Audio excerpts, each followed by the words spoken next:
a enseñar a hacer un quepita árabe. Le echamos hummus, queso, lechuga, un kebab de cordero,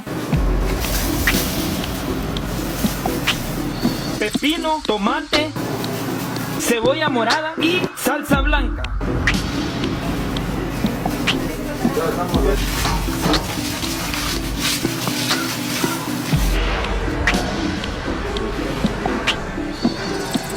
Gente, si ustedes quieren probar esta delicia en El Salvador, solo pongan en el Waze Kebab y ahí les va a mandar la ubicación.